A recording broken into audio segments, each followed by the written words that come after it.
Good morning, good afternoon, and good evening to everyone watching at home, and thank you for tuning in to the Growth Street Podcast. My name is Darsh, your CEO and your host today, and I could not be more excited because we have an amazing guest here in studio. We have our boy Zach Joyner from Maryland. What's going on, man? Darsh, what's going on, man? Thanks for having me. Of course, bro. So to let you guys know a bit more about Zach, he is currently working at LinkedIn, also graduated from the University of Maryland, but has done so much. I call him a corporate warrior. He's worked for PNC, Amazon, LinkedIn, a startup called Multiverse. He's really been around the block and done a lot of great things, but also he's an award assassin.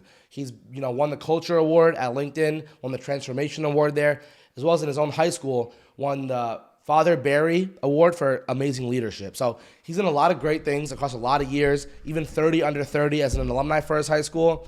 Really amazing corporate master, honestly. Like, he was a big trailblazer for me, so that's enough of an introduction for me there, but did I get everything, bro?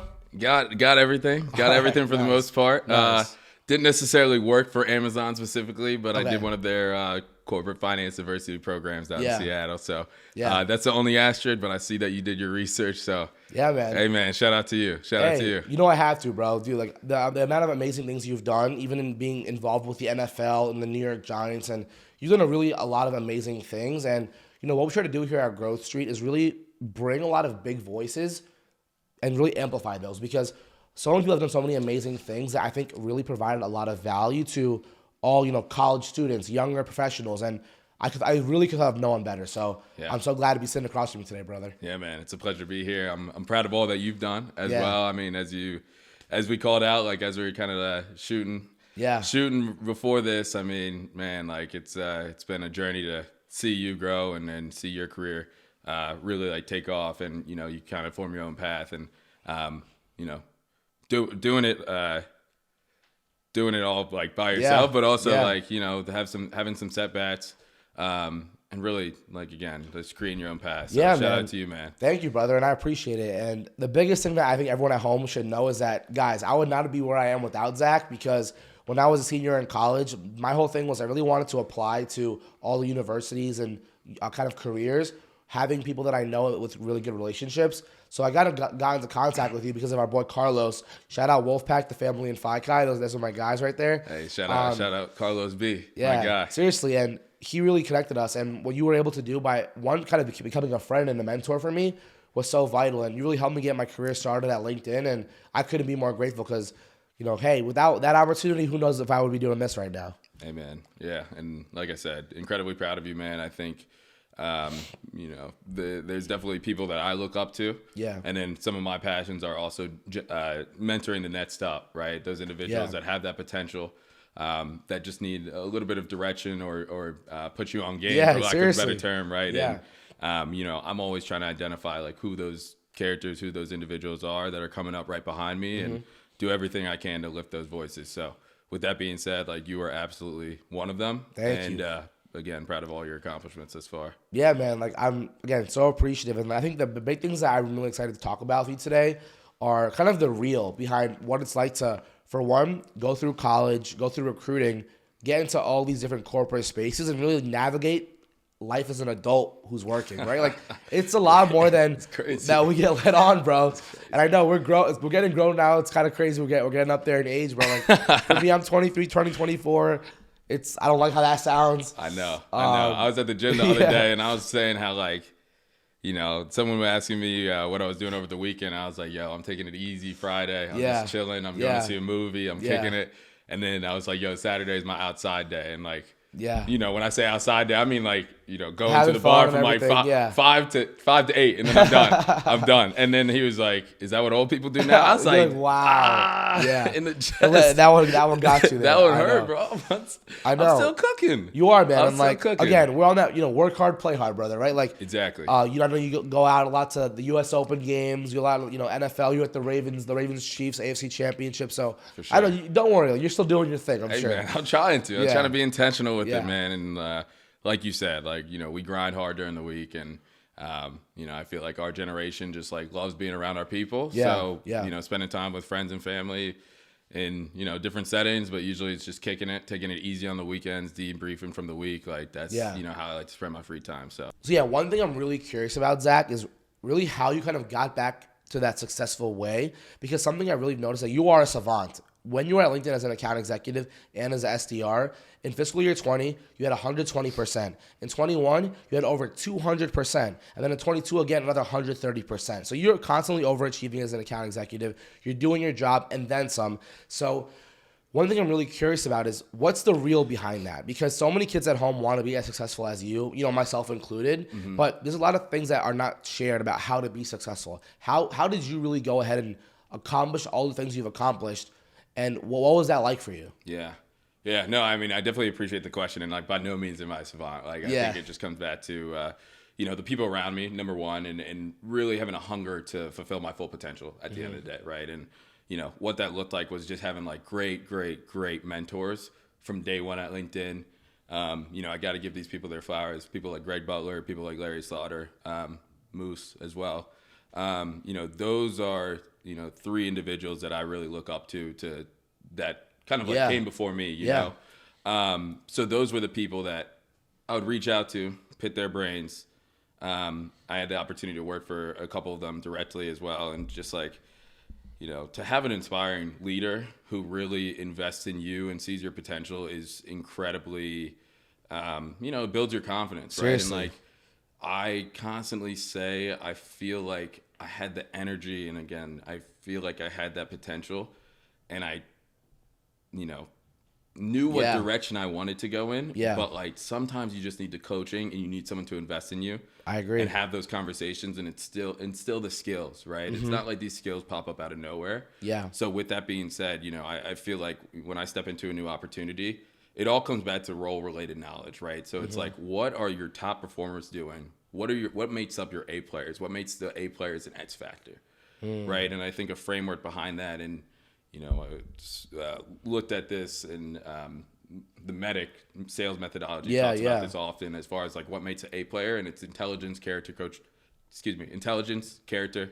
coachability, as well as experience, right? Yeah. So with those things being considered, I think there's those are the type of people that like I want to replicate. Yeah, right? and I think a really big thing about that is I don't think anyone who's really successful has gotten there by themselves, right? There's very few people who can really create their own thing or get into a job and get to where they want to be off their own backs. I think it's impossible, right? Even for me getting to where I am, again, I shout you out again because you and so many other mentors that I've had who have helped me get to the next step, right? And it's not just like, kind of holding your hand through. It's more of like, hey, this is what you should do. These are some lessons that you should learn. Here's some advice that I give you.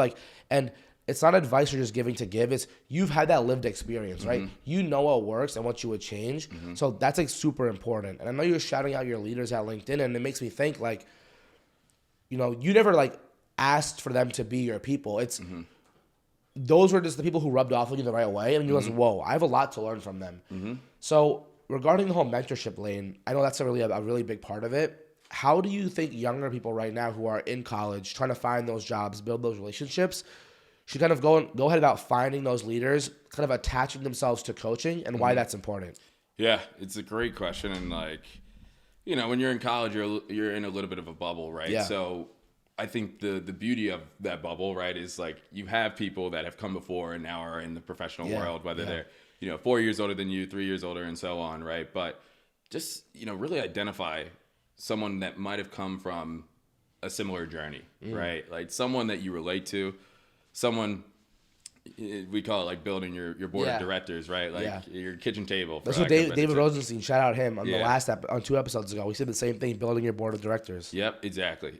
And I think it happens incredibly naturally, right? And like I think you both benefit from it better when it is authentic, right? And like it is meeting someone in the business school, right? It is meeting someone on campus. It is meeting someone as a part of like the extracurricular activities you're involved in, right? And I think it just starts naturally with being curious at the end of the day, right? Just be curious about, be curious, but be intentional, in my opinion, right? So do some self-reflection, understand like what you specifically want to do, right? Or think you want to do, right? None of us have the answers, right? And we're still all trying to figure it out. Facts. But at the end of the day, I think it's, doing some self-reflection, get an understanding of like who you are, what do you want to accomplish, what do you feel like your strong suits are, where do you feel like your areas of development are, and then if there's an opportunity to identify someone that can really like fill those gaps. Get you to where you want to go. Exactly. Get you to where you want to go in an authentic way, in my opinion. Right? Yeah. And I say the same thing, man. I say whenever you're kind of whatever stage you're at, whenever you realize that you want to make a change or pivot, there's 3 questions you should ask yourself. It's what do I want? Like in terms of overall goals. What are my goals? What am I good at? Mm-hmm. And what do I like? Yeah. If you can answer those 3 questions, okay, now I'm figuring out what I'm passionate about. Mm-hmm. Now I know what I'm good at, and now I know where I want to be. So once you have those answers, okay, now it's like, all right, the foundation of the game plan is there. Mm-hmm. Now let's figure out how I can reverse engineer those goals. Yeah. For me, when I did this myself, I did this a couple years ago when I was a sophomore in college. Keep in mind, I had a 1.7 GPA after my first semester at Maryland, and I was like, shit, man, like, I don't know what to do with my life. I feel like a failure. I've never done this bad in my life ever. Mm-hmm. So, okay, time to reassess. So I come to my mom. We're sitting in her bedroom. I'm like, Mom, I took this L, and I don't know what to do. I've never been here. And that was a pretty humbling moment, dude. I'll be real. Yeah.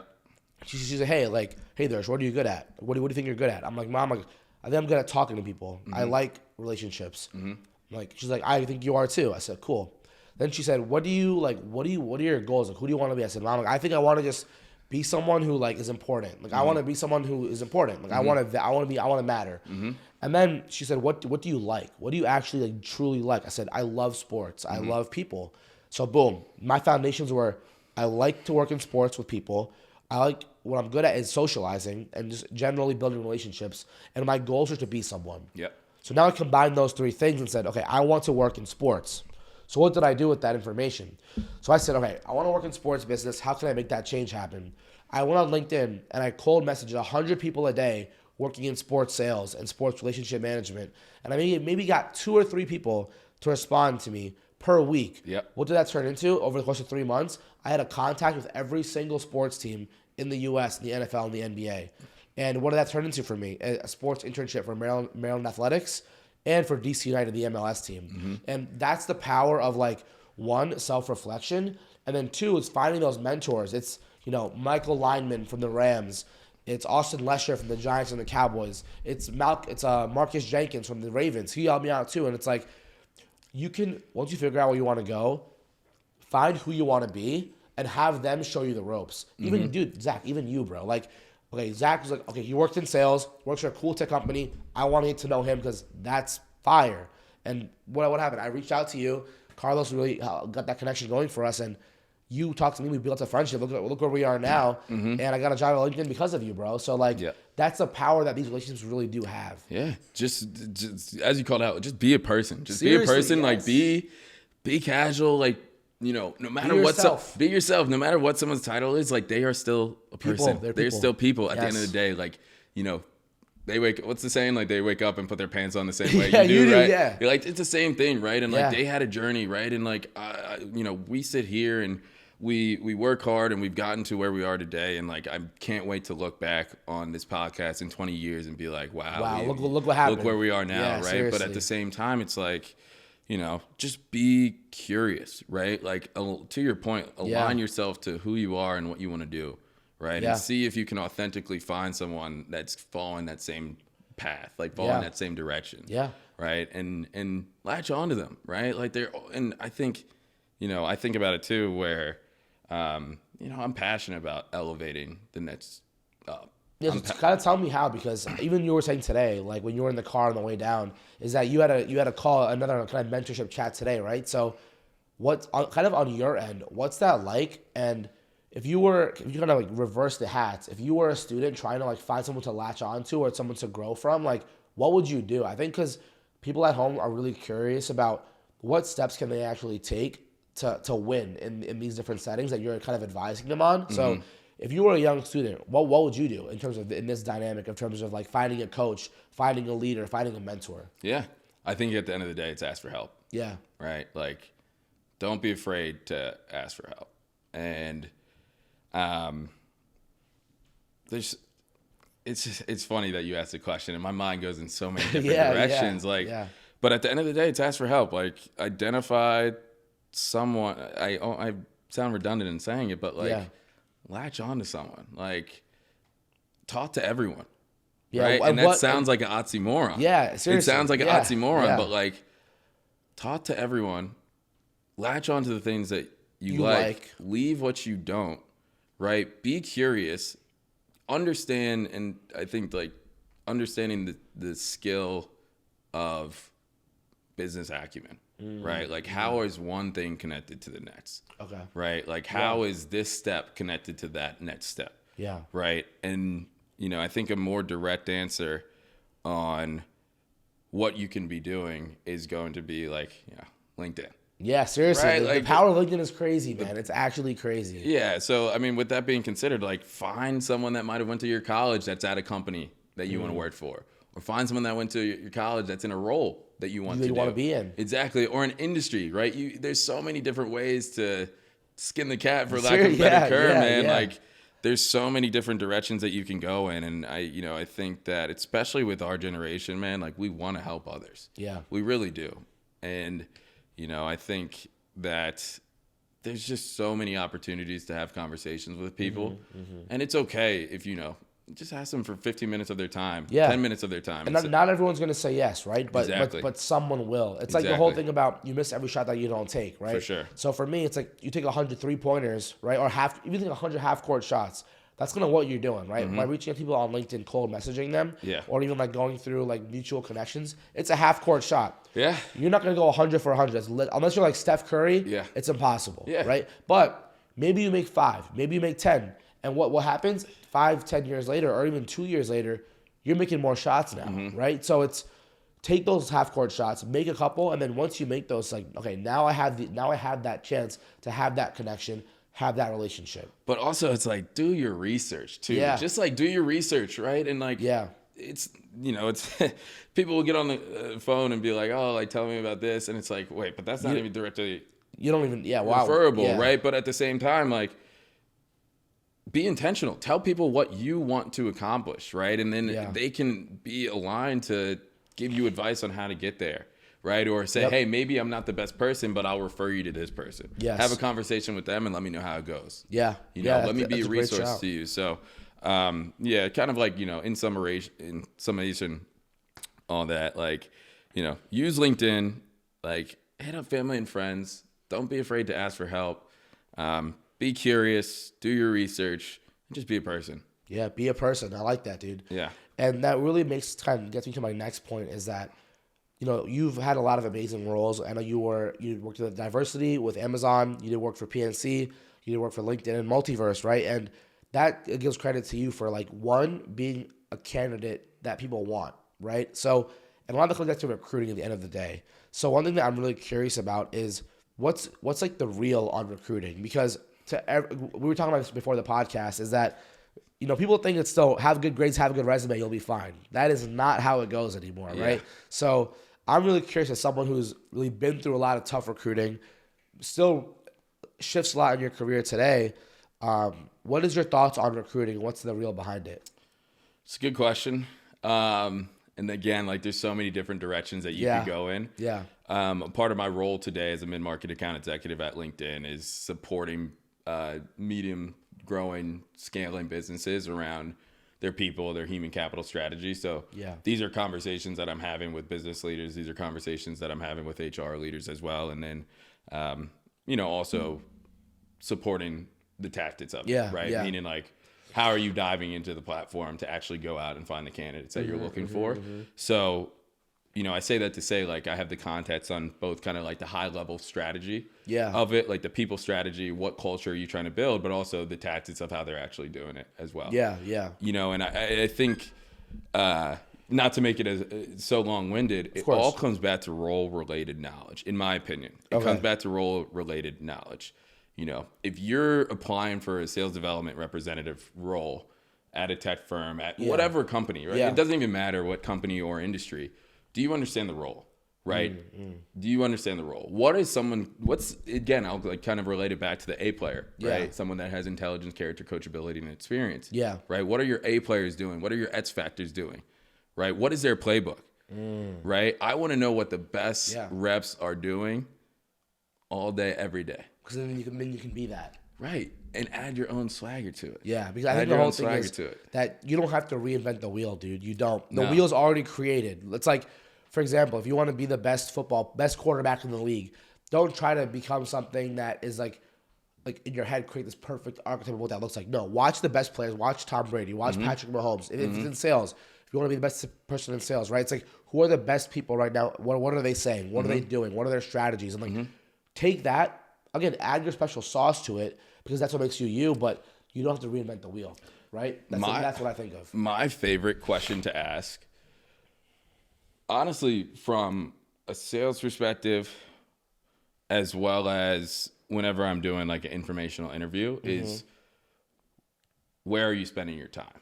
And when I say like where, I really mean how are you spending your time? Yeah. Right? Because if I can get an understanding of like how you're spending your time on a day-to-day, because of that acumen, I can align to what your priorities are in your role, as well as where are the shortcomings, where are the challenges, right? And then if I'm able to understand that, I'm able to say, hey, my strengths are here, and this is why I deserve this role. Like fill in that space perfectly. Exactly, but you also understand the team, you understand the organization, you understand the culture, you understand what the manager might be looking for, as well as prioritizing. Yeah. Right. So with that being said, I mean, something I always talk about, and like one of my favorite quotes from my mom is like, "What is for you is for you." So with that being said, what is for you is for you. What is for you is for you.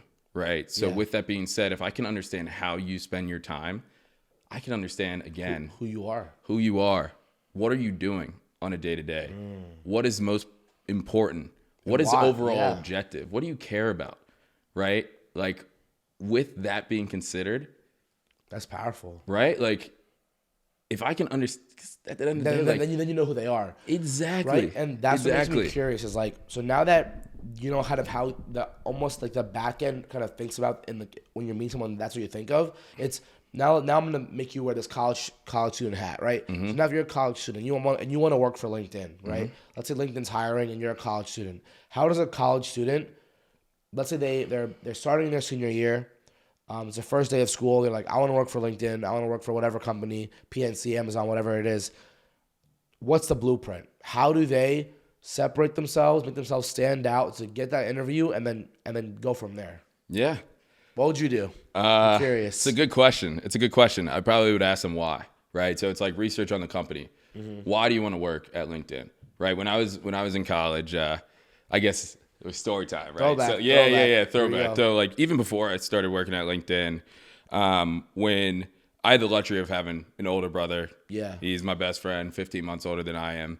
But I'm going to interrupt you. That's crazy because my younger brother is 15 months younger than me, and he's my best friend. So that's pretty cool how that works. There you go. And us younger brothers that are 15 months behind, we're actually 15 months ahead. Because if that even made sense, right?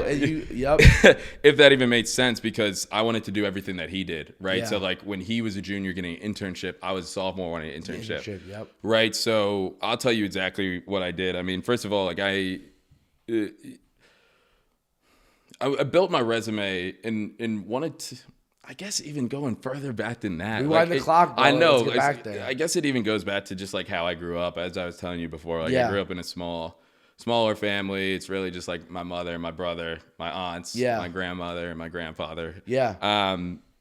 You know, and I always say that like my mom sacrificed our, you know, economic stability for economic opportunity, right? Yeah. And really said like, you know, the way to exceed, the way to excel, focus on your education, go get a good job, right? That's the real, man. Right. And like objectively be the best. Not be the best of like from the situation that we come from.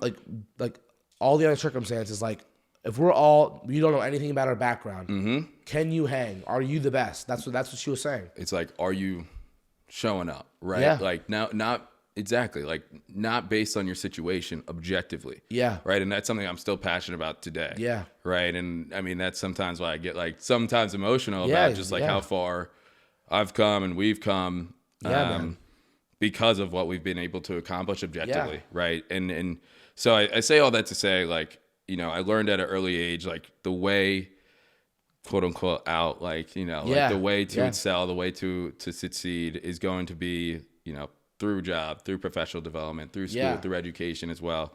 And that's something that I personally believe in. And and like, being authentic and doing it. So, Yeah. I say all that to say, like, even though my freshman year, I didn't have an internship, right? And like not many people do. Yeah, naturally, okay, yeah. Naturally. But like, I knew that next year of sophomore year, I wanted an internship. I knew that junior year, I wanted the internship that I wanted. Yep. Because that senior year, that was going to turn into a return offer, yep. right? So I was thinking, honestly, like 3-4 years ahead at this point. So what I was doing freshman year, my freshman summer, I was just filling up my time, filling up my resume. Just get something on there, some kind of experience. Exactly. So because, a lot of these internships, a lot of these professional roles are what hard skills do you have, right? But especially with skills changing. It's hard to get, you don't know what those are, or you don't know how to get them. Especially with skills changing right now, like the soft skills are becoming more important, right? So like, this is back freshman year of college, but I spent my summer as a mentor for the scholars program I was in. Okay. I was kind of gassed up the title, but I was like a cart boy for Montgomery Country Club in Montgomery County, Maryland, right? Yeah. But I said I was a fleet manager, right? Right. You got to start somewhere, right? Hey, and then I say, if you're a McDonald's cashier, don't say you're a McDonald's cashier. Say, I'm the financial earning representative, client facing, whatever you want to, because you can sell however you want to sell. There are transferable skills out there that may not get you to like that nets role, but you got to start somewhere. Yeah, exactly. If you're going from A to Z, that jump is impossible. Exactly. I'll be real, but A to B, A to C, C to D. Yeah, that's what you're looking for. You see, now we're flowing. Yeah. So with that being said, like, my freshman summer looked like I was a mentor for the scholars program I was in. I was a fleet manager for Montgomery Country Club. Yeah. I former tennis player, like there you go. Middle school, high school, right? And then, but I taught over the summer as well. Okay. Like I was a coach. Yeah. Through and like a camp counselor in a way, but like again, still in my free time. And then also I even like posted a flyer in the neighborhood. I'm offering tennis lessons to anyone that would be interested as well. I'm not good at tennis, so maybe one day I'll to learn, bro. We'll work on it. Work on it. But with that being said, like that's 4 jobs, right? That's in one summer. In one summer, right? And like they were all part-time opportunities, but it was full-time at the end of the day. Fills out the resume. It does the job. Exactly, right? Yeah. So it's like when I was going to my sophomore year, that's when to kind of like loop it back to having an older brother and having like kind of a blueprint ahead of me. That's when he was also in the MLT program as well. And he was going out to find an internship. And I was like, he's doing that. I want that too. Yeah. Right. And not many places take sophomore going into junior mentors. At least like, 6-7 years ago. Yeah. Now it's like, hey, how can we get our hands on building talent pipelines as early as possible, right? So it does look a little bit different. But with that being said, I'm reaching out to people on LinkedIn. I'm reaching out to people at University of Maryland. I'm hitting up friends and family. You're just trying to find a way in. I'm trying to find a way in, right? And I'll tell you the reason why I was trying to find a way in. So the opportunity that came about was to be a commercial banking intern at PNC Bank in Cleveland, Ohio. Wow, okay. Cleveland, Ohio. Shout out Ohio. Shout out Ohio. So essentially connected to someone at PNC. Yeah. And I think it was a situation where they reached out to me and they were like, hey, we want to interview you in Cleveland next week. Wow. Yeah. And I'm a sophomore in college, right? Yeah. So it's like, and like, I traveled a little bit. But that's a big step. Yeah, but I'm from Montgomery County, Maryland. I'm from Rockville. Shout out Rockville. And, like, it's not like I was used to just like jet setting, right? Like jumping on a plane and going by any means. But, I would call my mom. I was like, hey, Mom, they want to interview me next week. What should I do? She was like, what do you mean what should you do? You're going to Cleveland, right? Yeah. So I go to Cleveland. Long story short, I get the opportunity.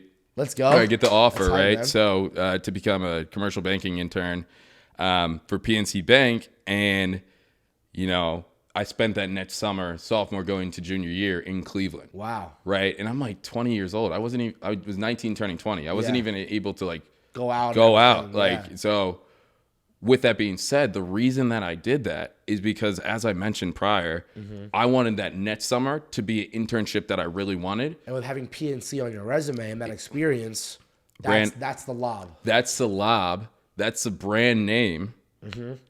To not even get the offer for that next internship, but to get the interview. Yeah.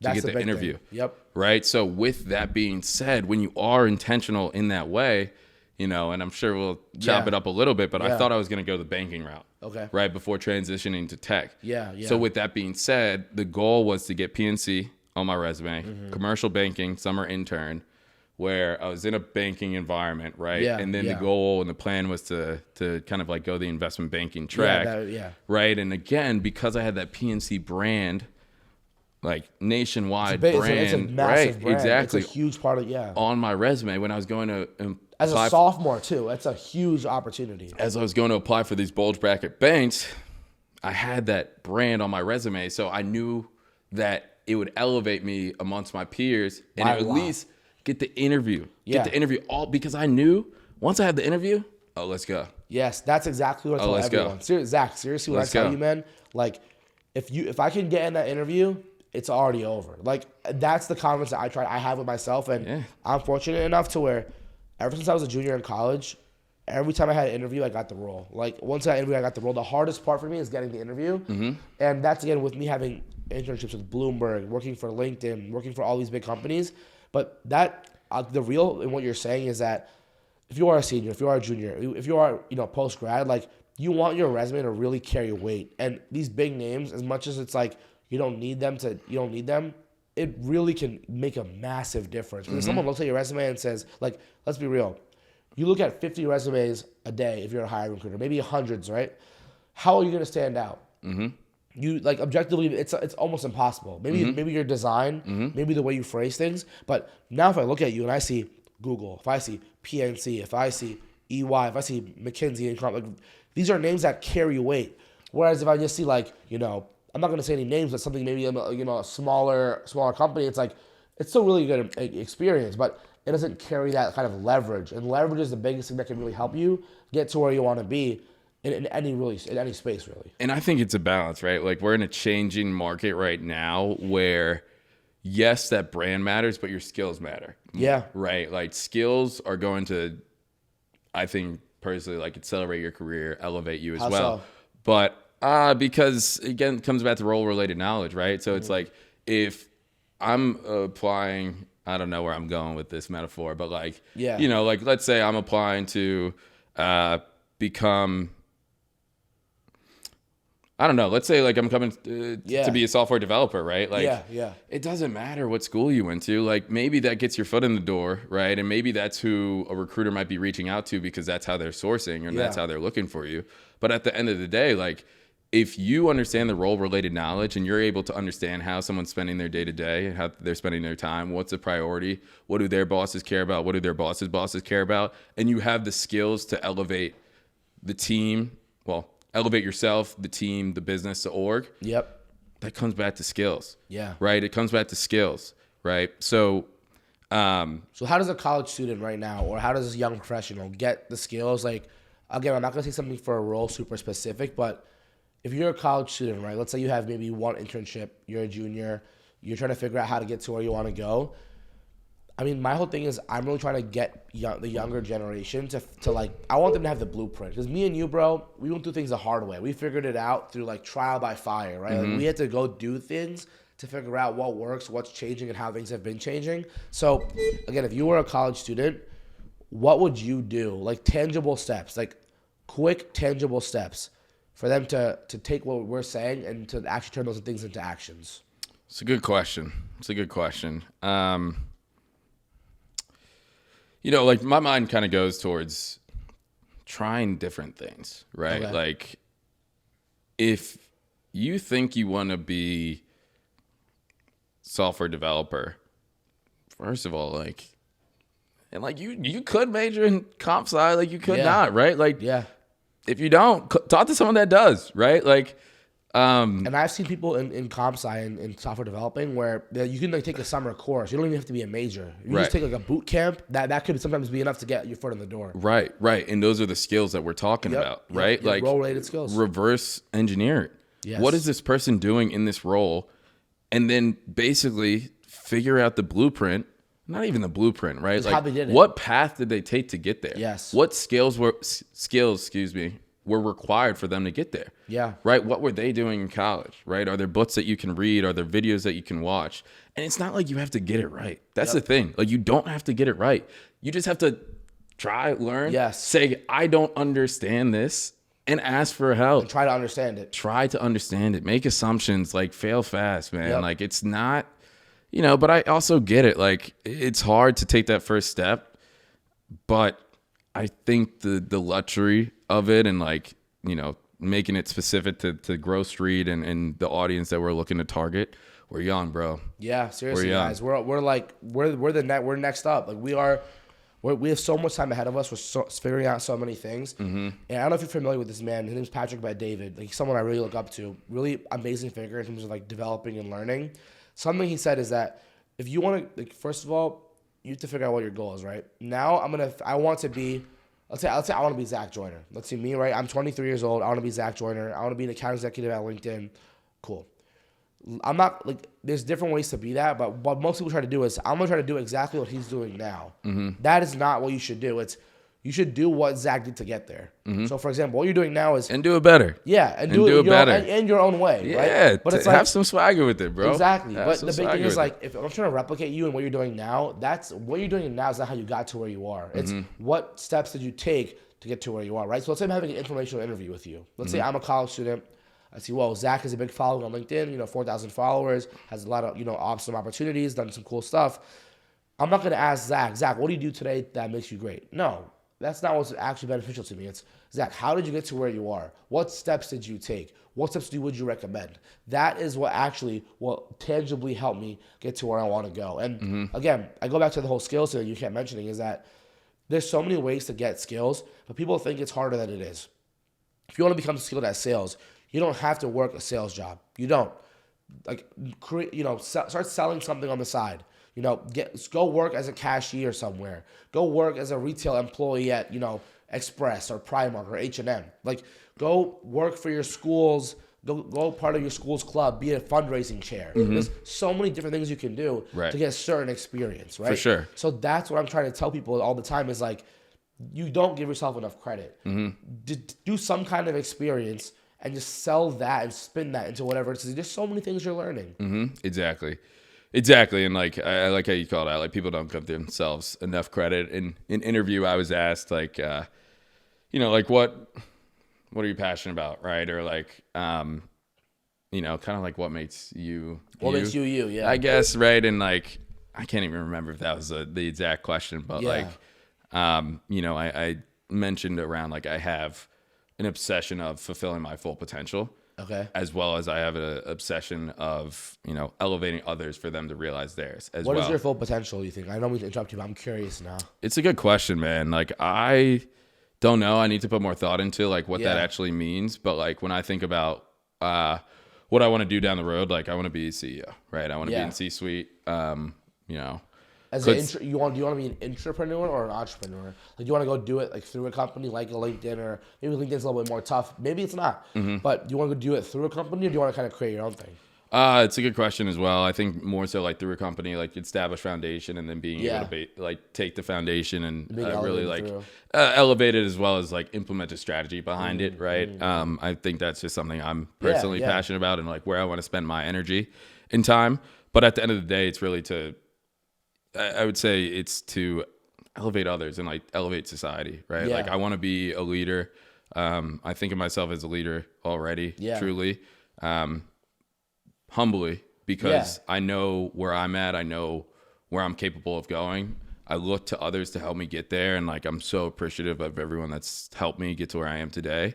But, like, especially in my experience at Multiverse as an enterprise account executive, when I was selling into Fortune 50, Fortune 100 firms, I made that jump from a mid-market capacity at LinkedIn to an enterprise. Large enterprise, especially, top 100, top 50. Like, for sure. And, I think I noticed that potential when I was having conversations with, like, C-suite from the Fortune 50, Fortune 100. Yeah. After reading their 10Ks, after reading their annual reports, and running the conversation, having the conversation, like, aligning to the strategy, right? And, like, it was you enjoyed banter. That. Like, it was banter. Like, it wasn't like, oh, how old are you? You don't know what you're talking about. you know, and I think actually it comes back to like being curious, right? Yeah. So, I mean, you know, you asked the question as far as like, you know, what is kind of like the potential aspect. I think, you know, I want to lead an organization. I want to elevate people. I want to do good by them, and you know, hopefully provide like impact to others through leading by example, but also ideally being in a role that impact something larger than myself. So like hopefully society. Yeah, and I think like one thing about that is that I think you've really been doing that already so far, which is a really, you know, commendable. And you also mix that with your interests too. So for example, I think a lot of people at home always think about how can I like do something that's, you know, productive, makes me money, that I'm enjoying, and that, you know, fills my potential, but also that that I really like find a connection with, that I enjoy. So for you, you worked for LinkedIn, right? And you've been grinding it for a couple of years, but through that experience, you had other very unique side projects where I know you're very passionate about sports. You've been involved with it your whole life. You played tennis, you've played all these sports, you've watched all these sports, football, basketball, you know, everything like that. And then I see you're on LinkedIn, and now you're working with the New York Giants. You're teaching them how to use LinkedIn. You're working with other, you know, NFL organizations, you know, things like that. And I'm so curious because when I was a kid, I thought the only way to work with the NFL as an NFL fan was to be a player or to be a general manager. I never knew the in-betweens, right? So how did you get to balance interest with what your work is and get to kind of bridge those two things together? Yeah, no, it's a good question. And it's all holistic, man. Like everything I'm saying is like holistic, right? So it goes back to what I was saying about like trying new things, failing fast, right? Like talk to people, take what you like, leave what you don't. But I'll interrupt you. Yeah, go ahead. So for example, it's like, let's say you're working at a company like LinkedIn, right? Let's say you're working at a company like Google, whatever it might be. Let's say you're a student in college. How do you get to work with companies, with people that you want to work with? Like, how do you do that? Because I think people are curious about, like, you have to work with the Giants to teach their rookies and their younger players the importance and value of LinkedIn. How does an opportunity like that come across your plate? Yeah, you know, like I wish I could say like, hey, it looks like this and this. Yeah. It just doesn't, man. Just show up. Like that's it. Just show up, right? And that's like the real. Yeah, be yourself, show up, like be intentional, right? Tell people what you're looking to accomplish. And I'm a firm believer that like people will help you get there. So like for me, for example, you know, I had a great mentor in Greg Butler at LinkedIn, and you know, he was like one of the first people I connected with when I was an intern, and then we reconnected when I started there post grad. And he just asked me like, "What do you want to do?" You know, I want to go be a SDR, go be an AE. I want to get promoted. He's like, "Man, what do you want to do? Like, what do you ask? What do you want to do?" Right? And you know, I'm still trying to figure it out, but like, and what'd you say to him? You know, I do similar to yourself. Like, I do have passions of this intersectionality between sports, tech, and business. And that's something that I explored / am still exploring, right? Like I would love to be, you know, a C-suite or like in leadership or an executive of a sports team one day. You know, and like I said, like I'm still exploring what the day-to-day looks like. I think the big part of that is like recognizing where I am, right? Like that's not going to happen tomorrow. Of course. But as long as I'm exploring, I'm having conversations, I'm getting better, you're evolving. But telling people I'm thinking about it. Yeah. Right? Yeah. They know, so when the time comes. The door opens. Wait, I know there's one guy who's really interested in this kind of opportunity. Exactly. So I had a similar conversation with Greg, and I shared that, and he was like, okay, dope, connect with my guy Joe. Right? Connect with my guy Joe, who ran like a Nets Play series on LinkedIn where he'd interview athletes that were transitioning from their professional career over to transitioning like from the field or their athletic career to their professional career, right? So from that, you know, I formed a relationship with Joe, and I would just help him out on like doing stuff on the side, to be honest with you. Like if he needed something that he didn't have time for, I'd be like, hey, like I'll raise my hand and start doing it. And that led to some pretty cool opportunities to help players. First of all, basically like when Joe would have an athlete on his podcast, equivalent of a podcast, you know, and maybe they didn't have a LinkedIn profile, he would be like, hey, Zach, can you help them build their LinkedIn profile? So I'm like, absolutely. So I had some, you know, like I had some pretty cool names that I got to work with. People like Mason Plumlee, and like when I'm saying these names, I was not working with them directly. I was typically like team. Working with someone from their team, and like by no means was I actually physically building out the profile for them. Yeah. It was more just understanding what they wanted to accomplish, leveraging the platform of LinkedIn, what they wanted their professional brand to be, essentially like giving them pointers on like, hey, highlight this on your profile, build this out, making sure you're doing the intangibles such as this, right? So some of the names were like Mason Plumlee, Mark Melanson used to play for the St. Louis Cardinals, Dr. Myron Roll, and then I would say the coolest one was Odell Beckham. That is tough. Yeah. How'd you work with Odell? What was that like? Yeah. So I think someone from his team reached out and had a conversation with Joe, and Joe invited me to kind of like be on the call. And, this is all like high level stuff here, but cool, at the same time, like I think, how I understood it, he was essentially launching some new products, launching some new partnerships where like his B2C brand lived on Instagram. Yeah, TikTok, and he wanted to leverage LinkedIn as a tool. Exactly. Okay. So like from those partnerships, identifying and engaging with the professional audience, that's why he wanted to build out his LinkedIn profile. That's mad. That's really cool, man. Yeah, but I mean, it was pretty cool to like see on my calendar, right? Like there's only 3 or 4 people invited to the call, and it's like LinkedIn times OBJ. Oh, yeah. And I'm like, that is really cool. But at the same time, like, I think I have this skill to be able to relate to people no matter like where they are. So like going from selling into small to medium sized businesses at LinkedIn, and then making a large jump to selling to C-suite firms, Fortune 50 firms, Fortune 100 selling directly into like C-suite VP level individuals, helping college kids. Like you really can connect to anyone. Seriously. And I think it comes back to like just being grounded, man. It's like I've been fortunate enough to have really, really good people around me growing up in a diverse community like Montgomery County, going to high school like Good Counsel, having an alum like Stefan Diggs, people like that, and walking down the hallway, trying things, being, failing, like, and just staying even keeled, bro. Yeah, man, that's a big part of it. Like, I don't know. I think some of the biggest things that I've been learning now is that to get to where you want to be, it's just a lot of it is just like figuring it out while you're doing it. Like, I think so many people get caught up on the final goal of, hey, I want to do this, and like whatever it takes to get there, I'll get there. That's not how it objectively really is, right? For me, to launch this whole thing that I'm doing with Grocery right now, I had no idea I was gonna even be doing this a year and a half ago.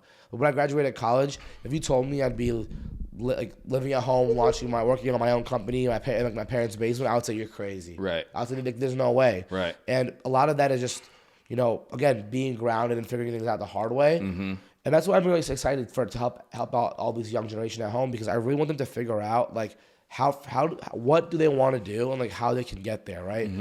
And again, the biggest thing I'm going to tell everyone at home is that people like Zach exist, and they're here to help all of us. Like the ways Zach helps people like us, people like hire and help Zach. Like there's always someone trying to help everyone out. That's the biggest thing. We are human beings. We all want to help each other. Yeah. And there's a lot of psychology behind it where it's like, for example, if I'm going to ask someone like Zach, hey, Zach, you're doing some really cool stuff. I'd love to learn more about you.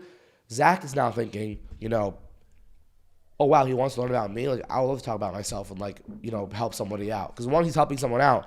And two, we get to talk, and he gets to kind of almost in like not even in a bad way, but like get to kind of flex who you are. Like, it's a kind of a self-importance thing, right? It's really cool because you've done the hard work. It's so cliche. It's like that saying that you see, like, walking down, like, the subway station where it's like, if you want to go fast, go alone. Like, if you want to go far, go together. Yeah, right? Like, seriously. I think just, like, we have a commitment to others, man. Like, no one did it by themselves. I agree. I mean, that's the thing I notice the most. It's like, for me, my biggest advice is when it comes to recruiting, like my reel on the recruiting is when you're applying to jobs, like you have a 75% higher chance of getting an interview if you get that application done with somebody else from the inside, right? So my biggest advice to like college students is, or even young professionals, all right, what do you want to work for? EY, Google, McKinsey, Bain, the Ravens, whoever that may be. Get someone on the inside But not just like know who they are. Like not just like have one call and be like, hey, can you refer? No, that's not going to work. It's let's actually build a relationship. Like I want someone who wants me. Like, because end of the day, when you have an interview, right, they're not going to remember the exact specific things you said. They never will. They're going to say, oh, I remember this time where this candidate 75 was saying how he raised the revenue by 30. No, they're not going to remember that. What are they going to remember? Right. How you made them feel when the call was over. Yeah, like, once that call is over, it's like, wait, I liked him. Yeah. I liked her. Yeah. That is what's going to carry that weight for you. And then you need someone on the inside of them, too, who's saying, how'd the call go with Darsh? And then you're going to recall that positive moment. Yep. And now you're locked in, and now you're in there. I mean, I remember my conversation with you. Like, we finished the call, and I, hung up, and I was, probably rapping to Los, who, kind of formed the introduction. I was like, oh, no, he's next up, right? Yeah. And, like, that's what they remember, right? If you have that conversation, like if I have some conversation with someone, anyone, right? Anyone. Yeah, like, I can tell that they did their research, that they were intentional, that they were truly curious yet authentic, right? A good person at the end of the day. It's like, I want to help you, right? And I will also be incredibly impressed and be like, yo, that young lady is next up, right? Or something like that. Seriously. Like, who do I need to connect her to get her to where she wants to go? To get her to where she wants to go, right? And like, I think it's actually almost easier when you're in college because you have an excuse. Yeah, you do. You have an excuse where it's, hey, I'm a student here, and I really would love to learn more from you. That I'm a student from this school. Is your way in. Right. It's like, it's almost like if I'm let's say like I'm 20 years older than an elementary school student right now. And they reach out to me and they're like, hey, your background looks so cool. Can I ask you about yourself? It's like, am I going to be like, nah. Seriously. Nah, you can't ask me about myself. Like, no, it's like, damn, you think of me like that? Like, that's dope. Now I want to talk to you because you think I'm cool. Yeah, exactly. But it's the same way where it's like, I get it. Like, people are incredibly busy. Yeah. So you absolutely want to value someone's time. Yep. But it's the same way, like, I'd like to think if I were to reach out to someone that's a C-suite right now and just say, like, hey, can I pick your brain? Right. So, I think the headline there is like, people want to help. Yeah. So as a college student, just be yourself. Like, show that you're trying, be intentional. Just reach out, right? Like, the worst they can say is no. We always used to say that, right? And if they don't respond immediately, this is hilarious. So, like, I feel like when I was in college, my roommates and I would do all these things, like reach out to people for informational interviews, and we would be like, yo, why are they not responding to us? Why are they not responding? Don't you have time? And it's funny because now I'm in a spot now where I see messages come through and I'm like, you don't have time. I don't have time. Yeah. But I do try my best to get back to people. Right. And you do, so like, man. And just understanding, people are busy, people have priorities, people have things in front of them. Right. Yeah. And just like, and again, you ask 100 people, maybe 5 say yes. Yeah. But that's all you need is 1 or 2 or 3, right? Like, you don't need 100 connect. That would be too much. Exactly. And I'll kind of share this as well. When you asked, we went off on a tangent just around recruiting, but like, how recruiters are actually recruiting. They're leveraging tools like LinkedIn Recruiter provides full access to the database of LinkedIn. So like, number one, having your LinkedIn profile up to date, up to speed, so right? Because on the back end, recruiters can essentially go in and look at like any specific data point on your profile. Right. So like, for example, flag that you're open to a new opportunity, open to work. Right. And you can say specifically you're looking for an internship. Yeah. Right. And recruiters can filter by that on the back end, but also they might look for like field of study. They might look for a degree. They also will look for, certain specific locations, university that the university that you went to, location as well. Right. So like aligned to a metropolitan area typically is something I recommend. So, just doing the little things like that to at least enhance the visibility of your profile. But, to tie that all back into even what I was saying that I was doing like freshman year of college, just involve yourself in stuff, right? Yeah. Have extracurriculars, be intentional, right? Try new things. Don't be afraid to fail fast. Talk to a lot of people. Take what you don't, take what you like, leave what you don't. But yeah, it's all part of the journey. Yeah. And I think that kind of takes you to my next kind of where I want to go with you before we kind of wrap up soon is now I'm curious, like what were your favorite moments in your career journey? Because you've had a lot. So you've done a lot of cool stuff. What's like if you had to make, a highlight reel of Zach Joyner's career so far, what would be on that highlight reel? It's a good question. So I guess like the first one, number one, it would be Cleveland summer. Yeah? Yeah, man. I call it character building, right? Like Yeah. Cleveland.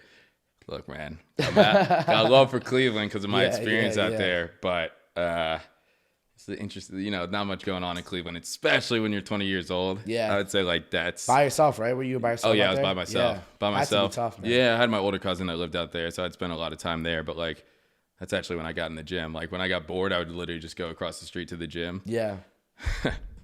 Came home one like 4th of July. One of my boys, shout out Caesar, was like, man, why you still? Yeah, what happened? I was like, what you mean?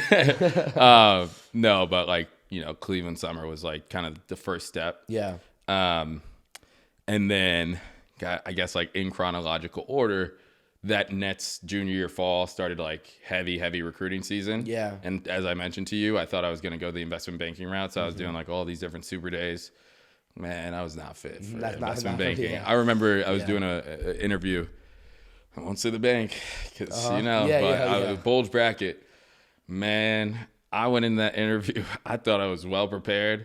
I got cut. Yeah. I got cut. Like mid-interview, he was just like, yo, are you sure you want to do banking, man? Wow, like, that's crazy. I was like, nah, I really want this. And like, I didn't get the offer. Yeah. Which, thank God. Yeah. Thank God, because like I mentioned, like what is for you is for you, right? Yeah, like if that offer came, you might have. I probably would have accepted it and worked 12-hour days and slaved away. something like that, right? Yeah. So, with that being said, like, I made a transition where I was like, kind of did some introspection. Yeah. And, when I called out earlier, like I grew up in a household where I felt like we sacrificed a lot of economic stability for economic opportunity.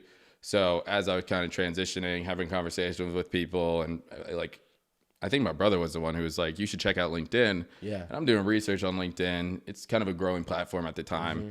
And their vision is to create economic opportunity for every member of the global workforce. Yeah. And I'm like, that's a crazy alignment right there. Crazy alignment, because I really felt, again, like I'll say it again, like, sacrifice economic stability for economic opportunity, right? And if I could go to a company with that vision, and like have that background, have that story, and continue to do that and educate the businesses. From the inside. Yeah, from the inside, and educate the businesses on how to elevate individuals at scale, as well as like empowering individuals to elevate themselves and identify opportunities. Like that, in my opinion, is perfect. That's it's literally the right? dream. Yeah. Exactly. That's perfect alignment. So must have felt great. What's that? Must have felt great to get that opportunity there. But you also know, like you feel it in your gut. So I'll tell this story. Like what's for you is for you. What's for you is for you. So like I'll tell this story. And I was doing a bunch of professional development opportunities my fall, junior year, summer at UMD. So honestly, I was traveling a bunch. I mean, such like good experiences, meeting great people, interviewing a ton, just like back to back to back. Yeah. Right. And like not half of them worked out. If I had to think back on it. So like, it's kind of just going back to that advice of like, take those shots, shoot your shot. But, I was fortunate enough to be selected for, it was called the Corporate Finance Diversity Program at Amazon. Okay. Right. And I think there was something crazy, like 4,000 applicants to the program, and they only accepted 30 candidates. So they flew us out to Seattle, where we did like 2-day, not like boot camp, but like kind of like seminars, learning about like what it means to be in a finance role at Amazon. And I don't know who I thought I was, but during that summit, we had events going on all day, every day, right? And then like towards the end of the second day, you're interviewing for the full-time position. Yeah. But I had a LinkedIn final round interview for the internship. Excuse me. That was my junior. Yeah. So it was actually, you would get the Amazon interview was for the Amazon internship. And so was the LinkedIn one was that. It was exactly because it was junior going into senior year, right? Okay. So, got to refresh the. I'm like, wait, hold on. Yeah, we got to get back in that memory. Yeah, bro. truly. So anyway, so it was for the internship. So I'm out there in Seattle. Yeah. And I had full day of events with Amazon. Yeah. The next day, which like I think kind of like the end of the end of it was the interview, but also like right before that, like the CFO of Amazon was coming to speak to us. Wow. Which was a big opportunity. Very cool, very big opportunity. But I had the internship interview with LinkedIn like sometime midday that next day, right? Like, and I was like, I could just pop out and, go to a Starbucks and do the interview and come back. Yeah. And I mean, again, who do I think I was, right? I went up to the recruiter for Amazon and I was like, hey, like I have a internship interview with LinkedIn. You mind if I pop to a coffee shop? And he was like he was kind of taken aback, which like now I understand, right? It's such a competitive program. And we have this college kid coming up to us asking like, he's trying to leave and go do an interview for a competitor. And he was basically, long story short, he was like, I'm sorry, like we can't let you do that. Like, how does that make me and how does that make us look? And I was just like, oh man, all right. Like, all right, well, I'll try to move the interview. But LinkedIn was my number one company. Yeah, that's what I wanted. That's what you wanted. LinkedIn was what I wanted. Yeah. So I was like, all right, I'll try to move it. But I was like, what happens if I can't move it? And it's like, well, like, I don't know. Like, what do you mean? I was like, well, what if I just like kind of leave to go do it anyway? Yeah. He was like, we're going to have to ask you to leave the conference and you're going to have to find your own transportation home. And you did it? And I was like, well, let me get back to you. And I had like 30 minutes to try to move it. And I hit up the recruiter and I was like, told her the recruiter for LinkedIn, told her the situation. I was like, hey, I'm at this conference at Amazon. Like, they're actually not letting me leave to go to the interview, but like, I'm fully ready to leave. I'm fully ready to go do this interview with LinkedIn. And you just let me know. And if I don't hear from you, I'm going to leave and I'm going to go do it. And I swear like 20 minutes went by and she texted me with like 10 minutes before I was about to walk out of the conference and was like, hey, we can move the interview to Monday. Like, love the passion behind it though. And then I went up to the recruiter at Amazon. I was like, hey, like, I'm sorry about that. Like, I'm here to stay. And he was definitely sick. He was definitely sick with me and like so justifiable. Yeah, naturally. Like, and like looking back on it, like would I have approached it a different way? Like absolutely for sure. You're still a student. Like what do you expect? Yeah. Right. But I would say like that moment, like as I've mentioned multiple times, like through the challenging upbringing, I didn't have any offers on the table. Yeah. But like I had it in your gut. I knew in my gut that that's what I wanted. Right. And I was willing to be stranded in Seattle. Stranded in Seattle and like figure out my own flight home. And, that's what I was willing to put on the line. Right. So, I say all that to say like, go with your gut. What's for you is for you. All that good stuff. But also like, I was like, oh, my chances with Amazon are cooked. Like there's no chance I'm getting this offer. And ended up interviewing with Amazon the next day for that internship role. Out of the 30 individuals that were at that conference, only 8 of them got internship offers, and I was one of them. So like, built different. Man. After that experience, I was like, I'm a lion. So guys, I really want you to like listen to what he's saying here because like that, like what he just did is like so. What you just done, bro, is like so powerful, man. Like you go for what you want and like work hard. Like this is kind of what could happen. Like. Most people would be in that situation, and I think like you take 2 L's or like at least one. Yep. You took no L's in a really tough environment. Like you took adversity and said like, not today. Like you literally what you did, bro. So it's like that's a crazy story, bro. And the best part of that story is so that was on a Friday, and the next day was supposed to be our travel day, Saturday. Yeah. What happened? Again, like college kid, so stupid. Yeah. I was like, I'm not taking a full Saturday to travel. Maryland was playing Michigan in football that next day. I was like, I'm getting on a red eye. Yeah. I got on the red eye that night. Yeah. Landed at BWI at like 7:30 a.m. Yeah. Ubered to campus and went like right to a 8:30 a.m. tailgate. Yeah. two offers, a tailgate. Yeah. So like, yeah, wow. Man, and like I feel like that was like one of the biggest like inflection points in my journey, my self-confidence, believing in myself, like taking that risk, like going with my gut. So that's awesome.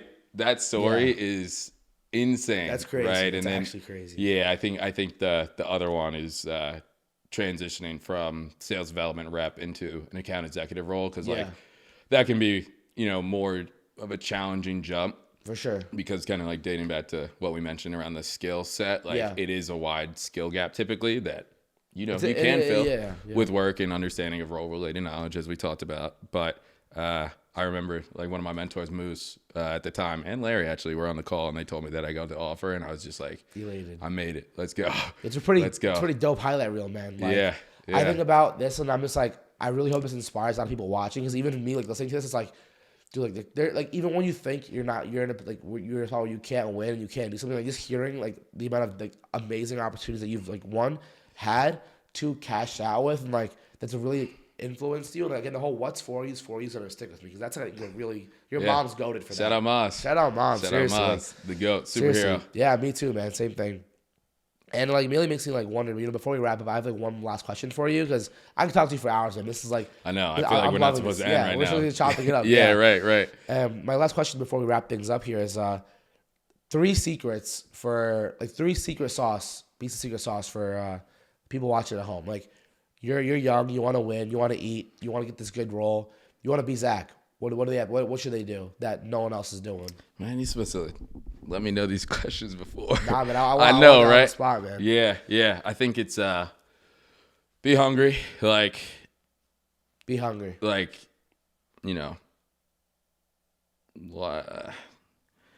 like as I called out, man. Like we don't want to be the best for a specific category, right? Like I don't want to be the best, AE at LinkedIn. I don't want to be the best sales development rep at LinkedIn. Like when I say this stuff, it's not trying to outcompete my peers, to be honest with you. Like it's your standards for yourself. Exactly. Like I just want to be the best version. Yeah, don't put yourself in a box. Like, exactly. Like the box is the world. Like you want to be the best in the world. Not exactly. I don't want to be the best Indian podcaster. I want to be the best damn podcaster. Yeah, exactly. I want to be the best career coach for students at Maryland. Right. I want to be the best career coach for students in the world. Like that's what you're saying. Exactly. And I think the subconscious of that is like be obsessed with fulfilling your full potential. Yeah. But so like be hungry, right? Be coachable, right? So like, man, just listen to people, observe, right? Like have those conversations, be able to have the acumen to understand, like, what is this person really saying? Seriously. How does like what they're saying connects to the next thing? Right? Or how does that thing connect to the other thing that I heard from this different person that's actually in a different part of the world that's doing something different? Because at the end of the day, like the macro trickles down, right? We're all part of this macro environment. So, be hungry, be coachable. Last one is just like, I guess have fun, man. Like have fun with it, be authentic. Real, man. That's like, the real. Bro, like nothing is that deep.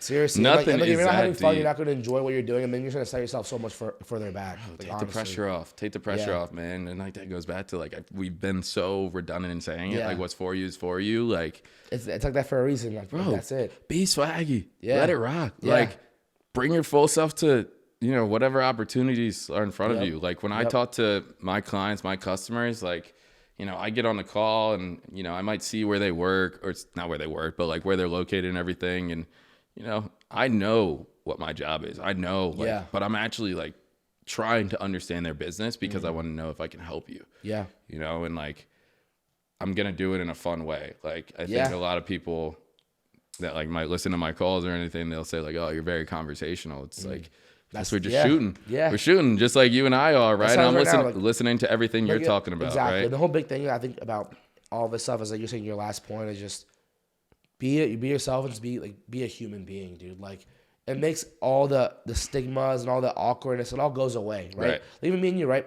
we talk maybe a couple times a year. It's like, hey, like this look really cool. We reach out. And then we meet up and we're not on a podcast. We're just talking. Yeah. Like that's, if you're in an interview, I always say, the more you're talking, the actual worse you're doing. Yep. The less you're talking, the better you're doing. Because that means they're enjoying the conversation as much as you are, right? Yeah. So I'm with you there, man. Those are some good tips there. Yeah, absolutely. And like, again, we're all human, bro. Like we started off this podcast like a little tense and everything. It's like, oh man, like I said, like I've never been on a podcast before. This is my first one. And then, we just started having fun and we're just free flowing. We're not even ready to be done with it, right? So like, again, like I think leave it at like being hungry, be coachable, and then have fun with it. Yeah, man, and I guess, that's kind of going to wrap us up here, but one thing I really want you to have the chance to do before we go is, do you have any shout-outs, anyone you want to talk to at home, any plugs you want to make for your role? This is your chance to have your moment here. Oh, man. I think it just goes to, like, the people that got me here, like kind of the village that raised me, number one, and then just, like, all my friends, man, like, I wouldn't be where I am without them, incredibly, important to me, and, like, they're my why, my friends and family, truly. Like there's, a couple people in particular there that I'm definitely thinking about. My mentors that I've been able to work under, like they know who they are. I've called out a few of them in this conversation. Someone like my older cousin is someone I truly look up to, as well. Older cousins, I should say. So yeah, man, like everyone that's been a part of the journey, like, so but specific shout out to like my mom and my brother. Yeah, definitely, bro. And one, I want to shout you out for being here in the Growth Street studio. Like Zach, again, I cannot begin to thank you enough for what you've done for me and like what you really like inspired me to be like on the real. Like, I don't know I don't think I'd be doing this without our conversation, like, and the relationship that we've kind of built.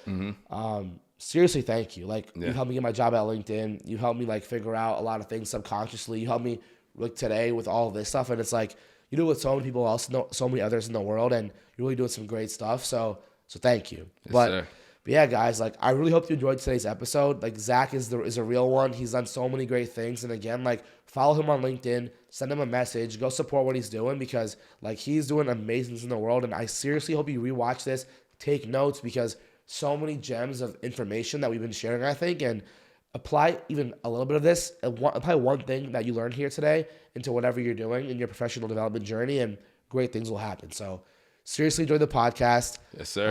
And yeah, Growth Street family, love you all. Hope you have a great weekend. I hope you enjoyed watching this episode. Please like, follow, and share with everyone at home. And yeah, man, really appreciate it. Thank you, brother. Thanks for having me on. All right, yeah, man. good stuff. Yeah, bro.